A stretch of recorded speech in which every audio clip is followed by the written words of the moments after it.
அருமையான ஆசீர்வாதமான ஒரு வார்த்தை.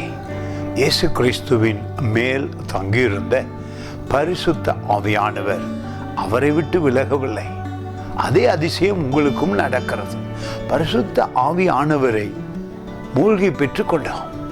அவருடைய ஆவி நம்மேல் வருகிறது, நமக்குள் தங்கி இருக்கிறார்.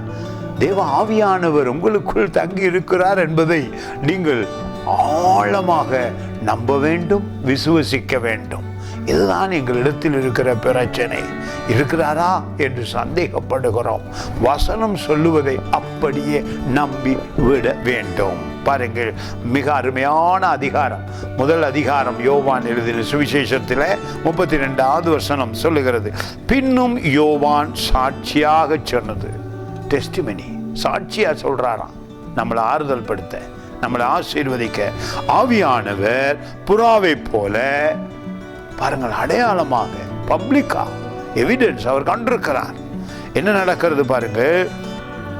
ஆவியானவர் புறாவை போல வானத்தில் இருந்து இறங்கி அவர் மேல் தங்கினதை கண்டேன்.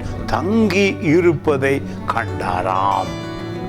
பிசிக்கல் ஐ வழியாக அவருடைய கண்கள் கண்டிருக்கிறது. அதை சாட்சியாக நமக்கு சொல்லுகிறார். அதே ஆவியானவர் இன்றும் உங்கள் மேல் தங்கி உங்களை நடத்துகிறார். பிசிக்கலாக உணருங்கள். அந்த விசுவாசத்தில் ஆவியானவர் உங்களுக்குள் இருப்பதை உங்கள் சரீரம் உணரட்டும், உங்கள் மனம் உணரட்டும். மனம் புதிதாக்கி அதை அனுபவிக்க அழைக்கப்படுகிறோம். பரிசுத்த ஆவியானவர் நமக்குள் இருப்பார் என்பதை உணர முடியும். அன்பு, சமாதானம், சந்தோஷம், விசுவாசம் கொடுக்கப்பட்டிருக்கிறது. ஆவியானவர் உங்களுக்குள்ளே இருக்கிறதுனாலே களி கூற முடியும், மகிழ்ந்திருக்க முடியும், சமாதானமாய் இருக்க முடியும்.